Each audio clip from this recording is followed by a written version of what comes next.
Hello. In this module, we are going to be talking about the microbiome, the elusive gut bacteria.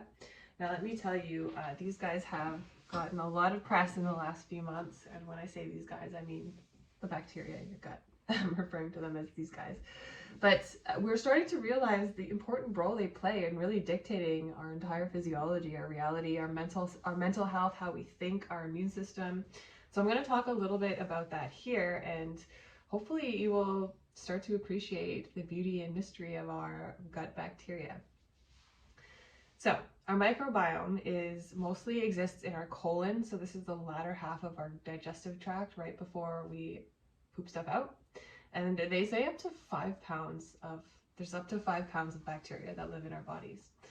Now, these bacteria, we're starting to be able to culture them, as in regrow them outside of the GI tract, but honestly, there's just millions and millions and billions of different strains and types and stuff and combinations going on that we don't actually have an idea of the reality of the mystery of the microbiome. We know that everybody has a completely different combination of bacteria and levels, and it's thought to be as unique as a fingerprint.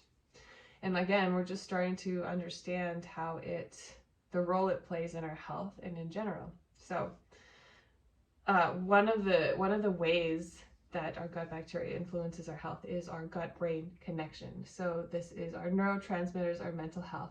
So up to 90%, yes, most of our serotonin is produced in our gut by our gut bacteria, not in our brain at all. And 50% of our dopamine and our GABA is also produced in our gut bacteria, in our stomach by our gut bacteria. So a huge chunk of our neurotransmitters and brain chemistry is actually dictated by what's going on in here. And this is going to be altered by our environment, by what we're eating, and also by what we're thinking, because there is a very intimate feedback loop that transfers between our gut and our brain. So our biome, our microbiome, are literally feeling out how we're feeling and will respond by producing or not producing different amounts of neurotransmitters. This process can also get messed up by, again, our diet, food sensitivities, our environment, detox, exposures, stuff like that. So it is important to keep in mind that much of our mental health exists in our gut, or begins in our gut. Our gut biome also is very important in our immune system development. So we see this in the hygiene hypothesis, which is the idea that the reason that allergies, eczema, and asthma are increasing in our Western world is actually because we are too clean. And all this sanitization and all of this, especially also when we are born, many of us are born via C-section now, we're not breastfed, and this is just increasing and leading to a super sterile environment, which doesn't give our microbiome, our gut bacteria, a chance to diversify, to be exposed to the world around us. You know, traditionally, when we were evolving, we would be born out in nature, we would be running around, rolling in the dirt, being exposed to all of this stuff, and largely we are not doing that anymore. So potentially this is why allergies are actually increasing. So our gut bacteria and our microbiome is not as robust. Very important. This is why sometimes taking probiotics for people who are atopic, like myself, meaning that our immune systems and our gut biomes didn't develop when we were young for whatever reason, taking a probiotic can help diversify that. Now, there are many nuances when it comes to probiotics, and I'll talk about that in a moment, but that potentially might be a good prototype person to try it. Okay.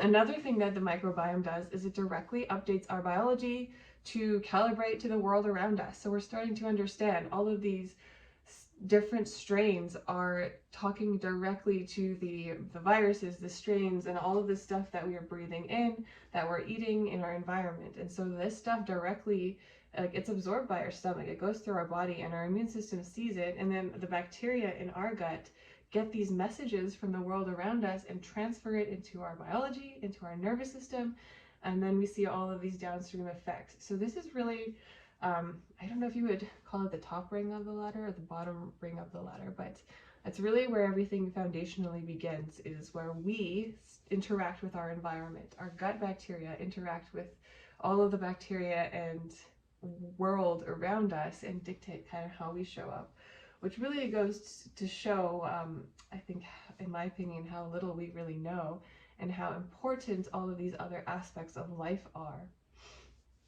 Okay, so I talked a little bit about what the microbiome does and why it's so important, and how do we keep it functioning at its best? How do we know our microbiome is what's good? If everybody's completely different, how do we all take the same probiotics? We're going to talk about all that now. So if you're someone who has taken a lot of antibiotics in their life or has been to traveling somewhere, especially if you've gotten sick somewhere like Mexico or Thailand or somewhere kind of sketchy, there's a good chance that your microbiome has been altered.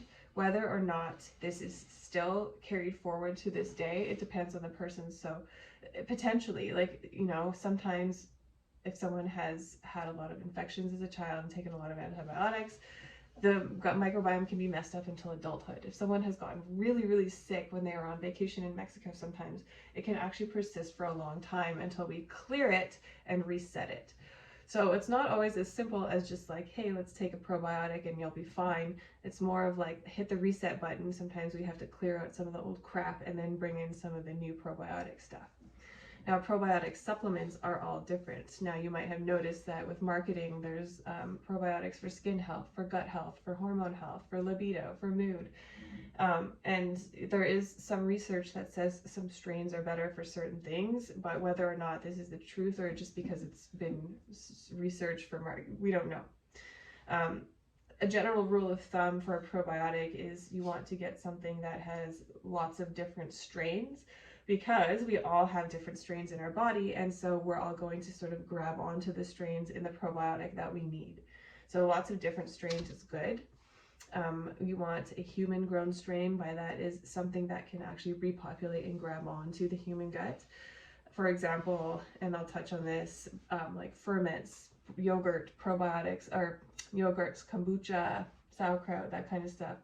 That can help feed the gut bacteria, but it's not a human strain, which means like it won't grow in the human digestive tract. It helps kind of get things going, but it doesn't actually latch on. Whereas a human grown strain found in a capsule with the intention of being a probiotic, it can latch on and it will grow. So that's also something you want to look into. Spore-based probiotics are really cool and something we're starting to learn a little bit more about now.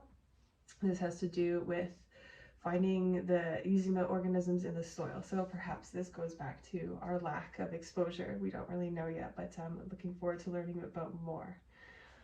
So yes, the microbiome, super key. Dysbiosis, which means an overgrowth of the bad bacteria, can lead to a lot of problems, mental health problems, mood problems, chronic disease, immune system dysfunction, allergies, and then the traditional gut stuff like constipation, diarrhea, bloating, fatigue. That's not gut stuff, but it can lead to it. So it is important to be on top of our gut bacteria. It's not as easy as just feeding them a probiotic and calling it a day. It is important to work with someone who can help you kill off the bad stuff, repopulate the good stuff, and get the right things into your body. Okay, so that is about the microbiome. We're also talking about poop and why your bowel function is so important. Obviously, your microbiome and your gut bacteria, they live in the colon. So this is something that they directly influence, is how you are, the foods, the nutrients that are being converted from the foods you eat and how stuff is being absorbed. So like I was saying, the bacteria will convert serotonin, they convert B12, they convert a host of other nutrients from the food you eat, and then they also manage how your gut is moving. So what you can tell by how you're pooping is probably the most direct way that we can be in contact with our gut health and our microbiome. So there's more info on that below.